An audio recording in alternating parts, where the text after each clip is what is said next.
40 minutes from a hospital, a field hand turned blue, and a drone became our ambulance. The number on the little screen said 92, like a polite lie. His lips said submarine. Oxygen hissed against his face like a promise we couldn't keep. His wife kept glancing through the clinic window at the orange edge of the sky as if sunset were a clock that might answer for her husband. He was fine, she said. Then he wasn't. He said the air felt wrong. His hands were warm. His face was not. When I nicked a fingertip for a quick check, the drop in the cap looked like something baked too long on a stove, brown where it should be red. The room went quiet in the way rooms do when the body says something truer than you want to hear. Sometimes the oxygen's fine, I told her. It's the blood that can't carry it. I opened the Antidote drawer and found an echo. The slot where a certain blue vial should live had a white label and a coffee ring where I'd written on order months ago and then tried not to think about it. Pride is not a treatment. My mentor said the winter we almost lost a man to a shortage. Ask for help early. I have the sentence taped to the inner door of the crash cart because I know myself too well to trust myself in the moment. He was 40-something, a field hand whose forearms had taught the sun to stop arguing. That afternoon, he'd mixed a new lot of chemical with a name I'd have to Google later and a skull and crossbones he'd ignored because the label said wear gloves and he'd worn gloves. And what more can a man do when a field needs doing? He'd breathe fast, said, "I can't get air," and then said less and less. By the time his wife got him here, his lips were slate and his eyes had that distant look the healthy get when their body takes a detour. We are a one-room clinic in a place the highway forgot. Dented crash cart, coffee ring on the binder, shelves with gaps where back orders live. A laminated sign reads pilot program, drone MED delivery in letters that have never been asked to do any real work. We've joked about it at lunch. What would they drop us? Coffee filters. We laughed because laughing makes waiting feel less like failure. I fitted a mask, turned the dial.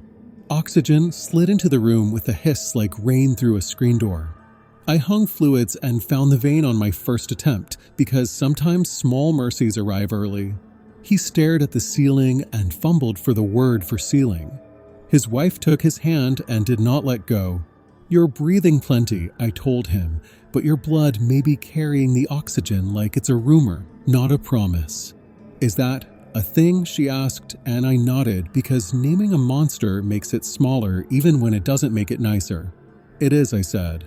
"There's a medicine that flips this switch back. We just have to get it here." I called the ambulance. Dispatch said washout on the county road. 40+ minutes if they pushed it and the mud didn't argue. 40 minutes is a lifetime in a room this small when the number on the screen won't stop telling jokes you don't find funny. The saturation readouts were stubborn, hovering where the books say a chest with a mask should be okay. The man's face slid to gray like a slow curtain. He spoke a word and it got lost halfway to his mouth. "Should I call her son?" the wife whispered, and I, who hate the way emergencies turn questions into traps, said, "Call him. Tell him we're working." I checked the generator as if checking machines adds years to them. It coughed and held. The radio blinked all its bars like a model in a catalog. The suction wheezed the way it has been wheezing since April, and the equipment rep keeps promising to fix. Dust from the fields was in the air. Every surface felt sticky with summer. I fumbled a connector on the second line, muscle memory betrayed by nerves, and watched 6 seconds roll off a clock I didn't own. "Nope," I told the ceiling, to the connector, to my hands. I snapped it in, said what I was doing out loud because the room behaves better when you narrate. Second line up. Fluids running. Oxygen steady. The words were as much for me as for anyone. He made a sound that had too many consonants and not enough vowels. The mask fogged. The number bumped a sliver, then dipped again, like a boat remembering it was meant to float on water, not air. "Okay," I said, to them and to myself. "We're going to call the city. There's a satellite phone in the bottom drawer that I keep for weather and regrets." I dialed the regional center and said the long, careful word with a voice that stayed steady because when voices shake, rooms do. The pharmacist at the other end listened and didn't waste my seconds. "We have 1 vial ready," she said. "Drones charged." We're supposed to be pilot testing during daylight, but we can launch now. Battery's good if we keep it straight and level. You give me a drop point and a person to sign." I looked at the horizon through the window. The orange was giving way to purple, and purple is a liar when it comes to time. "We got a clear run on the gravel by the 2 cottonwoods," I said. "Half a mile south of us. No lines. No cattle if I can help it. You'll have to receive it at ground level," she said, "meaning we won't risk your roof. Airspace waivers on file. Weather shows wind rising, visibility fair. We can do 1 round trip before dark." "Do it," I said, and felt the breath I'd been holding realize it had a job and take it. "Text me the pin," she said. "Name of the signer." I thumbed a drop point into a cracked tablet with a stylus that had seen too much sun and not enough charging. The little map drew a thin line from town to us that looked like a dare. The battery bar blinked a third of the way down like a man winking. I typed my name and the kind of consent sentence you write bigger than usual when you know someone might read it later. The pharmacy pinged back a checkmark. Somewhere in the city, a pilot stood up from a desk and made an errand into a rescue. The wife had been watching me like people watch people who share a room with their husband and authority.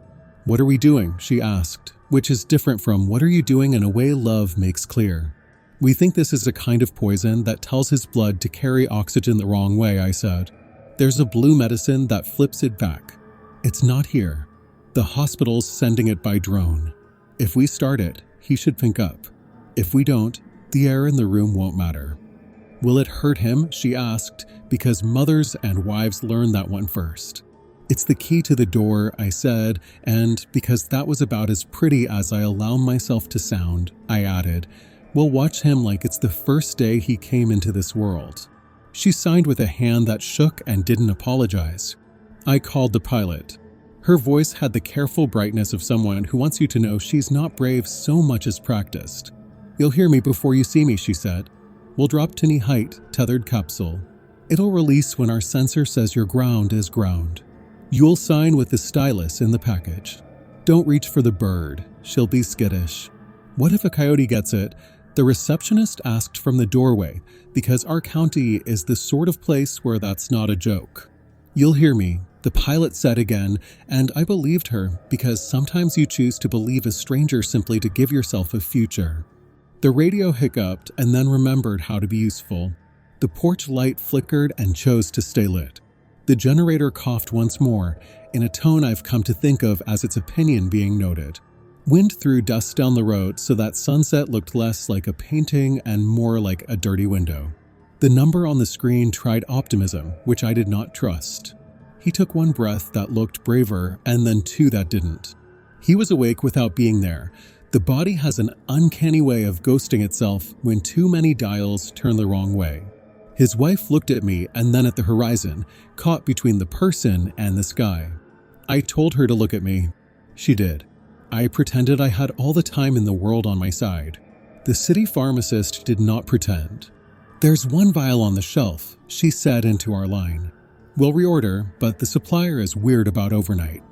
If another case comes in, the attending in the background said, "we will handle that case when it exists. This one is inside the hour."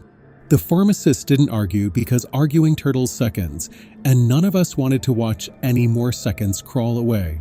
"Did you document medical necessity?" she asked me, probably already knowing the answer. "Bigger than usual," I said. "Good." The wife looked up at me then, and I put the phone down long enough to give her the sort of answer paper doesn't make. "Use it," she said before I could ask. "If someone else needs it after, I'll drive them myself." We moved the gurney close to the door in case the air inside the room had decided it was cursed. I put a clean rectangle of fabric on the counter to welcome the package, like it was a guest we'd been expecting for months.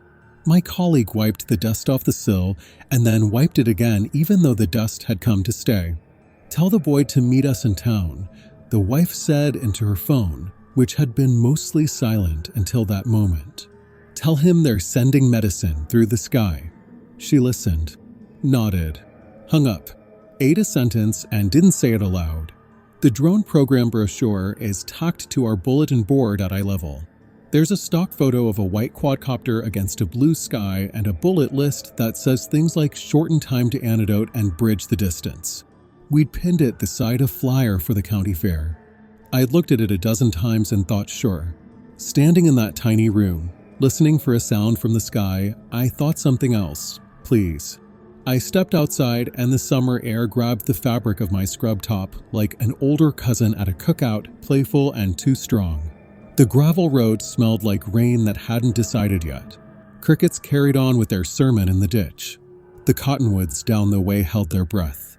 Somewhere far off, a tractor coughed itself into second gear and gave up. I stood with my palms open and felt ridiculous and exactly right. The first hint was nothing more than a suggestion, like a mosquito had an opinion. Then the hum fattened into a whine and then into a presence. A locust singing more than one note at once. I caught myself walking down the road because my legs will always meet anything halfway. Dust rose, then settled like a promise having second thoughts. Over the line of trees a shape detached itself from sky. She's on station, the pilot said in my ear at the same moment the drone's navigation lights found me. White body for rotors, a belly that held more urgency than mess. It hovered like a thought you hadn't dared to say and now couldn't swallow. The light on its flank blinked a pattern that said friend in a language I didn't know I could read.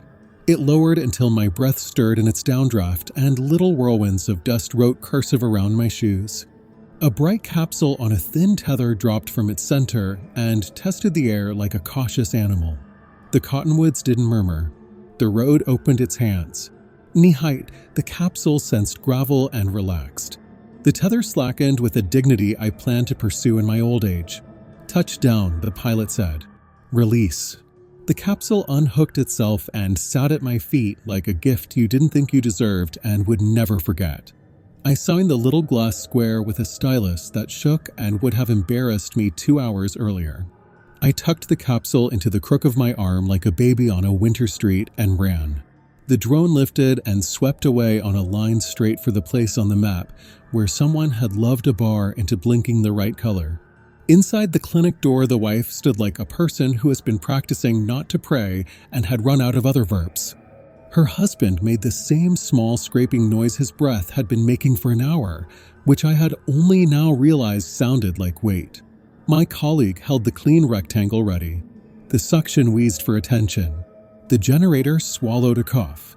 The number on the screen, that liar, sat at 92 and looked around like a man in a movie waiting for his line. I cracked the capsule. The room took a breath. The vial inside was the exact shade of blue a child would use to draw a superhero suit. There is a universe where that would be funny. This was not that universe. Let's give the oxygen its handshake back, I said, more to the room than to the vial, and we began to make a door in a wall we couldn't see. The vial was the exact blue a child would use for a superhero cape. It made a shy clink against the tray, one of those small, domestic sounds that has no business changing a life and does anyway. We verified the label twice, the way you verify a name at a wedding you can't afford to get wrong. The wife watched my mouth shape the syllables and watched my eyes more than my hands. I told the room what we were doing without confessing my pulse. We're giving the oxygen its handshake back. Oxygen kept hissing righteous and steady. The number on the screen continued its polite fiction, stuck in the range that says things are okay, while a face said otherwise. His lips stayed slate, the color of a river rock pulled from deep water. His chest lifted in small, angry waves. The suction coughed like an old dog that resented being woken. The generator, unimpressed by our drama, cleared its throat and settled. There are minutes that make you forget how to blink. There are others that teach you how. These were both. The drip began, the color eased into the line, and I found myself watching a human face the way you watch a horizon, aching for the light to make up its mind. 10 beats, nothing. 20, nothing. The satellite phone on the counter murmured a copy from the pilot, the sort of logistics word that carries you farther than poetry. 30, 40. The change didn't arrive like thunder. It arrived like a curtain consenting to be drawn. His ears blushed first, just a little, as if embarrassed to be first. Then pink seeped along the ridge above his jaw the way a good memory warms a room. The gray lifted from his lips in 2 slow pulls. When the number on the screen finally agreed, it didn't leap. It climbed stubborn, practical, like a farmer taking the stairs. His wife's breath changed before his did. She made a soft sound and put her palm to her mouth as if she were catching a bird that might fly. "He looks like him," she whispered, words that undid something behind my ribs I'd been propping up with posture. He opened his eyes with the startled look of a man waking from a nap he hadn't ordered. He tried to say a word, failed, blinked instead, and decided blinking would do. His fingers twitched once, twice, then found his wife's wrist like a habit that had survived a storm. The porch door banged in a gust, and the smell of dust and evening blew through, proof that the world hadn't been waiting on us after all. Out the window, red and white lights picked their way over the washout as if apologizing to the road. The paramedics came in with the doubly serious gait of people who know they used up their excuses on the way here. The team leader, a man who can fit every polite sentence he needs into a nod, took one look at our patient's ears and said the line I needed said. "Whatever you did, keep doing it." It wasn't me, I told him, because it wasn't and also it was. It was the blue. He glanced at the empty capsule on the counter and up at the drone brochure pinned beside the county fair poster. "Well," he said, not unkind, "looks like the future learned our address." We transferred him with the choreography you don't rehearse and never forget. The wife kissed his forehead like she was stamping him paid. The medic clipped lines and read numbers and let me keep a hand on the tape 2 seconds past what the rulebook would allow. The suction made one last offended gargle as if to point out that it, too, had been present. Someone opened the door and the night exhaled. "Tell me on the way," the medic's partner said, already steering us toward the bay. I did no heroics, just a story. Air was everywhere. Blood wasn't listening. The sky brought a key, the lock turned. He gave me the grin of someone who's seen a lot and sees this. "You're writing," the leader asked the wife without looking up because a spouse's hand is a line too. She nodded. "Then let's go," he said to all of us. They swallowed him into the rig. I stepped back into a room that looked exactly like it had 2 hours ago and nothing like it at all. I put the empty capsule back together just to give my hands honest work. My colleague finally left, a short, wet bark with more relief than humor. I realized I was shaking and then realized I wasn't, that the tremor had been waiting for permission to arrive and now had no job. Outside, the drone's faint hum had long since melted into crickets. The cottonwoods let go of whatever breath they'd been holding. The horizon turned that particular purple that lies convincingly and then suddenly tells the truth, night. In the regional ED, a nurse I know by 100 phone calls met the gurney with a kind of half smile that says not good to see you, but good to see you like this. The attending reached for the chart copy we'd sent by radio and reached instead for the story in my mouth. I gave it to him. He spared 3 seconds for nice work, then did the work that belongs to his team, confirming, securing, drawing, writing, calibrating, labor that looks like fussing from outside and like devotion from within. I stood at the threshold, hands on the straps of a bag that suddenly felt too light, and thought of all the times we had been the ones wheeling in a mystery without the thing it needed. The wife caught my eye through the curtain gap and mouthed stay. I did long enough to see the number hold and then settle, long enough to hear her say her husband's name with the tone people save for church and birth certificates and the first day of school. The pharmacist appeared as if conjured, hair escaped from a bun, shoes that didn't match, the look of someone who had sprinted out of an ordinary life into an excellent one. "We have 2 more vials coming," she told me, low work voice, not press release. "Not tonight. Early." She didn't need to apologize. She had dragged medicine through the sky before dark because a stranger asked. For the rest of my life, thank you will feel small for that. The attending signed something with more flourish than legal paper usually gets and said, "Tell your administrator we owe you a battery." He meant that drone flew for all of us. The wife squeezed my hand before the doors closed on them again.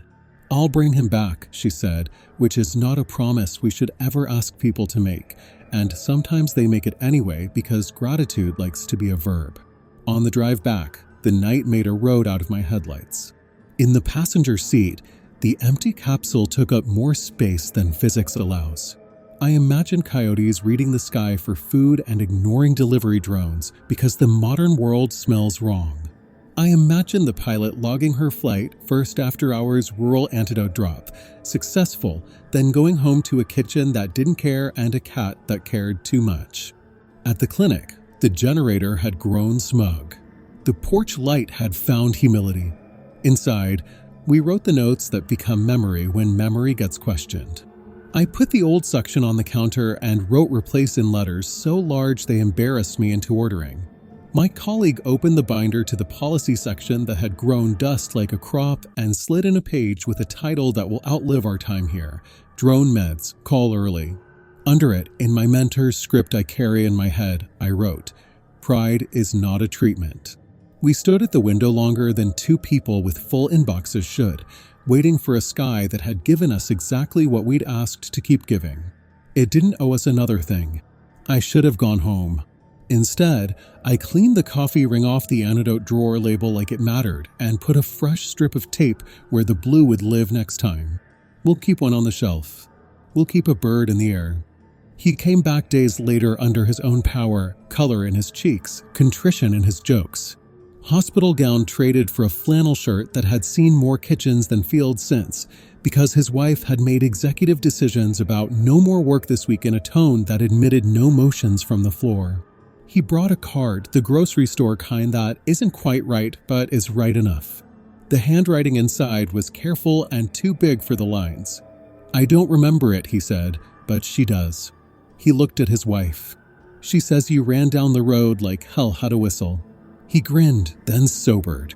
"I won't go back to that one chemical," he added to me, and then, turning, "I won't go back without the mask you told me to hate." She arched an eyebrow that said good decision, drafted by me. We sat on the porch because the exam room felt too ceremonial and because the road had been part of the story and deserved a curtain call. The cottonwoods played it cool. The horizon flirted with orange like it wasn't about to commit. He asked what had happened again, and I gave him the short version. Your blood forgot how to shake hands with oxygen. We reminded it. He nodded once, as if that explanation fit in the drawer where he keeps useful tools. His wife asked the question people who've been allowed a second chance almost always ask. What if the drone hadn't made it? Then we would have tried harder at every other thing, I said. And if that wasn't enough, we would have remembered your faces for a long time. Not poetry, just true. Their boy arrived after school, already practicing adulthood in the way he leaned on the rail and pretended his voice wasn't different since the phone call. He held the empty capsule like a trophy. They sent medicine through the sky, he said, and I nodded because 13-year-old boys deserve to say that sentence without anyone making a speech about supply chains. We talked about the drone like a neighbor we'd finally met. The pilot had emailed a photo from the bird's camera, just a rectangle of gravel road, a kneeling woman's shadow, mine, a white box, and a lot of sky. We printed it and tacked it next to the fare poster. Someone drew a heart over the cottonwoods. Someone else wrote call early in a handwriting we couldn't identify and didn't want to erase. The regional center invited us to a debrief on a Tuesday at noon, which is the kind of time hospitals find reasonable and clinics know is a dare. We went anyway, because days like this pay for all the ones you miss lunch over. They asked what we needed. We said stock, spare battery, and a phone tree that doesn't route you through music at dusk. They said done to 2 out of 3, and we'll try to the one that matters. I believe them. People with mismatched shoes don't lie about what they can do. The pharmacist sent a cooler with 2 vials and a ribbon of paperwork long enough to winterize a window. I put one in the drawer and the other into the crash cart with the kind of affection people reserve for framed photographs. I wrote the lot number on the board and drew a circle around it so big my colleague snorted. Overdoing it? She asked. Living, I answered. We rewrote our protocol sheet with lines that felt like threads from a net you tie over coffee and keep mending after. If the number lies and the face tells the truth, believe the face. If the road refuses, ask the sky. If you're tempted to wait, call anyway. And because this is who we are now, practice calling when you don't need to, so your voice knows what to do when you do. Summer got on with itself. People came in with scrapes that needed stories more than stitches. People came in with stories that needed tetanus shots. We swore at the electric company, and it pretended not to hear. The fair built itself on the ball field with rides that looked like they'd learned physics at night school. A thunderstorm taught the highway humility. The drone flew 3 more missions in 6 weeks, none for us, which is the right number. Every evening around supper, the wife took to the porch. The first week, she went out like a sentinel, eyes on the horizon as if the sun owed her an explanation. By the third, she went like someone meeting a friend. She told me that when the light went to that particular purple, her breath still hitched, and then she made herself breathe and count the good sounds: crickets, the dog's chain, her son's laugh, her husband's fork hitting a plate, the road sighing at one last truck. She was teaching her body to let the sky be light again, not a clock. He visited once more with a list, not of symptoms, but of masks and gloves he intended to buy, and a stubborn question about whether the brand of filter he'd found at the feed store was nonsense. I told him it wasn't nonsense and it wasn't optional. He nodded, wrote it down, and told a joke about being a man on 2 kinds of oxygen, the air and the marriage. I laughed because the joke earned it and because laughter is a good way to check the color in a face. We added a line to the sign above the bulletin board under drone meds: call early. It read, "Community is a lifeline and sometimes it flies." I stood there longer than was decent and let myself be proud, not the kind that keeps you from dialing a phone, the kind that keeps you at a job too many people don't notice until they need it. A week later, the pilot drove out on her day off to see the cottonwoods, because it's one thing to steer a machine on a map and another to stand where the road and the sky shook hands. We shook hands there, 2 humans, old-fashioned in the dust. "You'll hear me before you see me," she said again, laughing at herself, and the wife hugged her with exactly the amount of restraint the county expects in public and not an ounce more. The boy asked how fast the drone could go. "Fast enough for help," she said, and he nodded like that was an engineer's answer. On the last warm evening before fall admitted itself, I sat on the clinic step with the empty capsule between my shoes like a cup I hadn't rinsed. The horizon did its work with no input from me. I thought about the first day I'd open this clinic binder and the last day I'd want to. I thought about the winter we almost lost a man to a shortage and the tape inside the crash cart door that keeps me humble. I thought about the way a color can come back to a face the way hope comes back to a town. The porch light hummed. The cottonwoods whispered. The generator, no longer smug, slept. A truck slowed and the driver lifted 2 fingers off the wheel because that's what we do. I lifted mine back. If you had passed just then and glanced at our window, you'd have seen the fair poster, the drone photograph, and a freshly laminated page with a phone tree printed in letters the size of peace. You might have thought, busy clinic. You'd have been right. You'd have missed something small and true. A nurse sitting very still, listening for a sound that wasn't there and being grateful for it, for the hum that had come and gone, for the color that had stayed. The man lived. The road remembered how to be a road. The sky went on being a sky. We kept a vial in a drawer and a circle on a map and a sentence on the wall to remind us that help is a plural noun. When the drone's hum faded, his color didn't. That's the whole story, with a little extra light around the edges, and it's enough.